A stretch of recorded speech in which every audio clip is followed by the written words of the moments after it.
Okay, I wanted to make a video. I'm here at the school, at my desk actually, so you see all my little collections I have here. But I wanted to go through some this is the last week before finals next week, and so I kind of wanted to go through and wrap up a lot of things. Kind of like my music class. This class has a lot of essay questions that I asked during the test, and just different questions that I would ask for assignments throughout. And so I wanted to basically keep myself out of it as much as possible. I gave feedback here and there on individual things sometimes, or tried to stress, expound on your answers a little bit, but I tried not to influence some of those answers because I wanted to hear your opinions and different things. And so, part of that is to have this class, I consider it like my music class. There's a creative side to it. When you're learning in education, that's part of it, is you're learning about things that you don't know, or, and that's part of, maybe a math class or something where you go through and you learn these formulas and you learn how to do these things. But also part of education is tapping into, exploring things that you may already know about, but you kind of tap into some creative sides that you can try and try different things. And so this class fell into some of that, where I tried to have you guys put your opinions, put your thoughts on some of these questions, and hopefully you enjoyed some of the stories that you read. Now, obviously, we did a little more reading than on campus, where we couldn't necessarily see the film as much to compare them to, but hopefully you were able to see those comparisons and see what goes into making a good story, whether it be in written form or film. And so hopefully you can start to see that it's not just a matter of putting a movie together, that there's a lot that goes into story making. And I always think of Hitchcock, which we started with a Hitchcock film. When he would go to, he was the director, but when he would go to shoot the film, he always said he already had the film in his head. He already had planned out every scene. And so that part of it for him was not that exciting, because he already in his mind could see what he was filming. And so, that's part of the planning and part of the creative process there. I did want to go through, and that's why I'm sitting here. I wanted to look at some of the prior questions and kind of give my opinions now, so that you can see in some of the knowledge that I have on some of these films and the questions. And so that way, you can go through and compare. You can see, I've got to find it here. You can see where, I try not to deduct for, like I said, I didn't deduct points for your, what you put, unless you didn't quite answer the question. And I tried to do that in some videos where I said, hey, make sure you're reading the question, make sure you're seeing what you're being asked, and that you put your thoughts on that. And not just yes or no answers, expounding and explaining why you were putting. So I wanted to go through some of these and give some direction. Some of them I've already answered. I think the Unit 1 quiz I already did. I'm going to bring it up here. So Rear Window, I kind of did that with when we talked about and compared those two.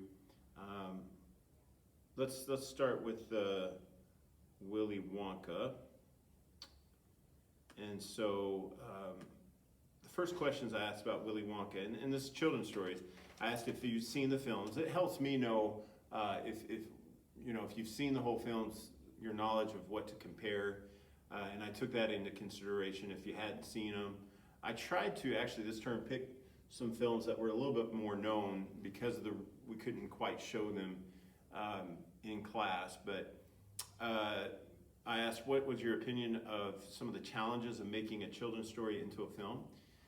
And so, some of the answers I remember that people were putting was about the characters, making sure they're relatable for kids. And that is a big part of it.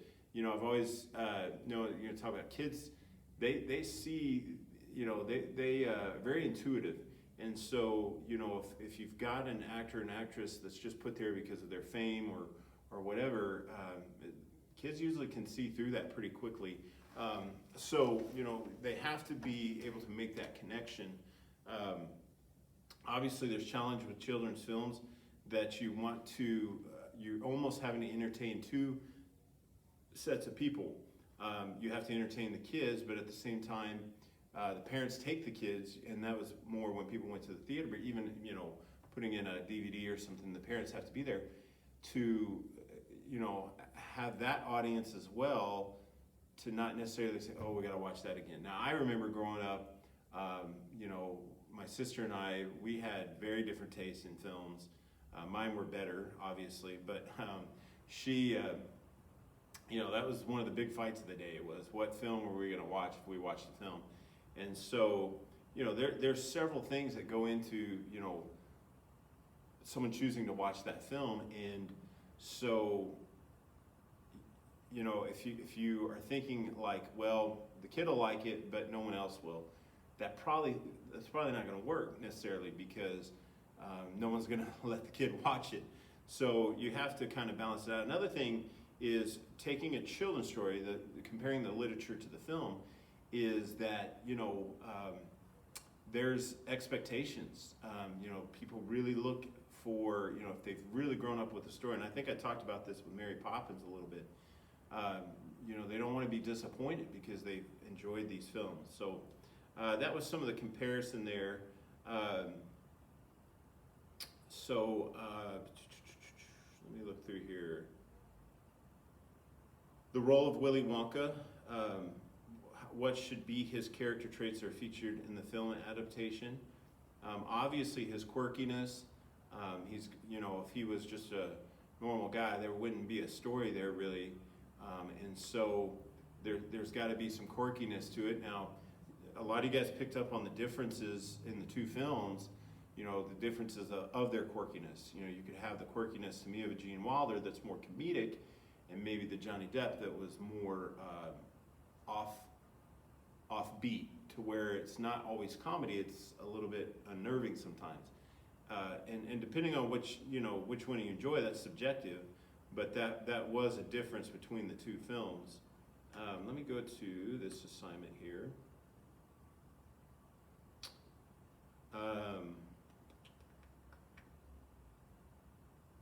That's kind of the same. Let's see. So the test, the Unit 2 test, and I can't do the Unit 3 test because you still have time to turn that in. There's a couple out that turn in by this Friday. But, and the Unit 3 test was a comic book. So I will address that. I thoroughly enjoyed reading those. There were some really, you know, things to compare there that I noticed. There was only two that I know of that created characters that were not even human. They were animated. So one was I think a dragon, one was a monkey, I think. So, you know, that's where you could take that. You know, you think about some of the comic book movies that are out now, like I think of Guardians of the Galaxy, there's some characters that are not real people even. You know, they joke a raccoon, a tree. And so, you know, it's not always gonna be a human form, or even a human with special abilities, or even like an alien with human characteristics.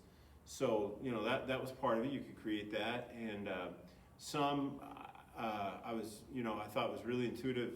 They didn't necessarily give them superpowers where they, you know, could fly or be invisible, but powers that were real, like real things that could happen, but yet enhanced. And so, you know, that was a good track that I noticed. And that's part of it, it's just being creative, looking at things. I do notice that there's times I felt as reading it, I could see part of the author in there, meaning, you know, you guys as the students, that obviously I felt like there was probably things that you have faced, or you know of somebody that's faced, that you put into that story. And that's fine. That's part of what authors talk about, you know, the personal experiences they have, they put on paper. So, you know, there was things I felt like probably you know of someone that faced that, or maybe you faced it, and you put that into your character. And so, and then it's okay to, obviously where this is sci-fi and comic book, you could expound on that and make it totally fantastical. And so, part of that went into that. So that's what I was looking for. I mainly on that test was just looking that you met each required question, and most of you guys, for the most part, did that. And the reason why I have you pick, most assignments that I had you pick actors and actresses that you felt like could do that, because that's the comparison part. You can picture someone in your mind and from a story, and when you read a story, but that's what directors, casting directors, they have to do. They have to say, okay, who as an actor and actress, do we feel like could match that, even if they're maybe not exactly the same, but could match that, and yet be known enough to carry a film. I mean, that plays into it. I talked about with My Fair Lady, this is not a comic book movie, but they did not necessarily want to go with Julie Andrews at the time because she was not known at the time. Now, we talked about how, ironically enough, she made Mary Poppins right at that time, became a huge star, and then Sound of Music.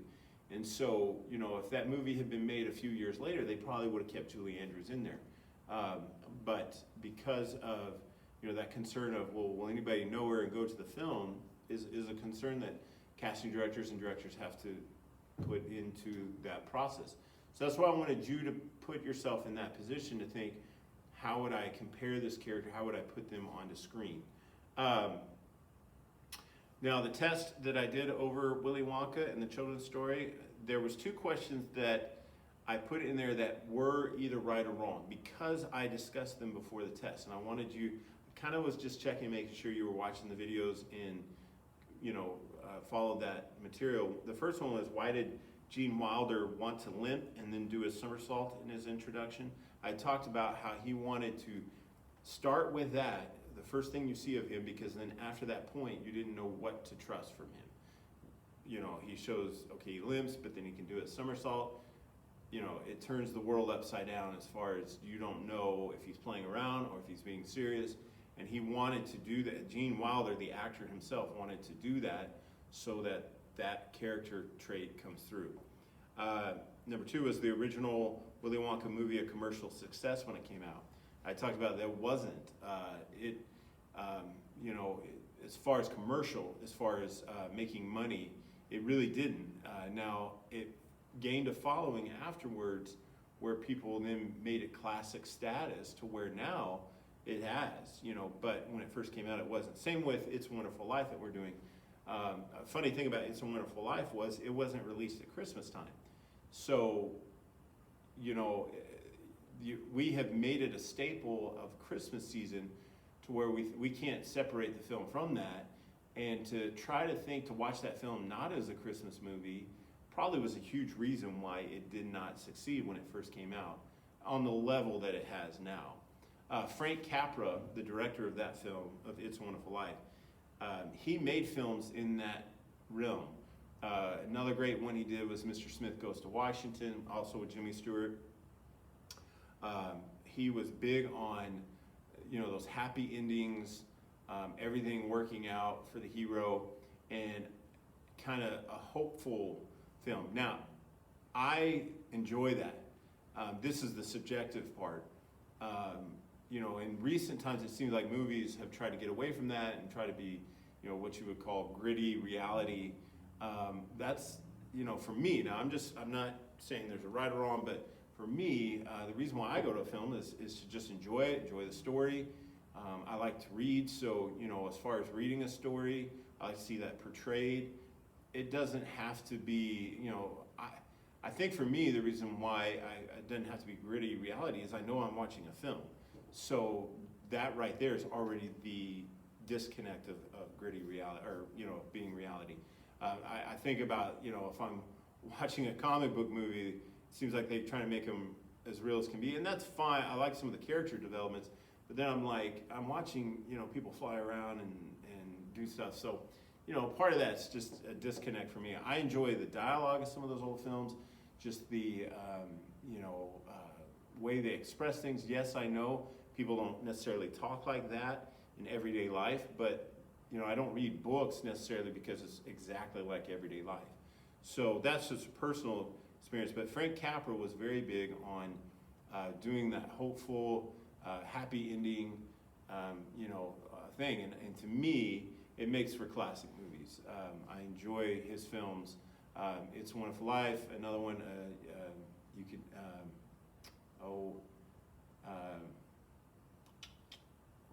well, he did Mr. Deeds, Goes to Town, not the Adam Sandler one. You Can't Take It With You. That's the other one with Jimmy Stewart that I enjoy.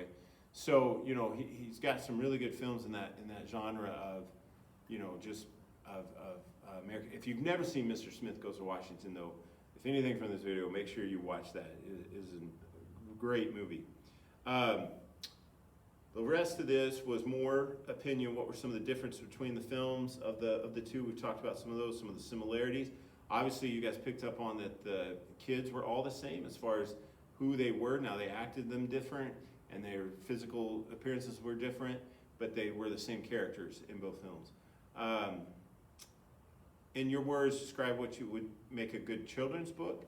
Okay, and if you think about children's book, they have to almost be more,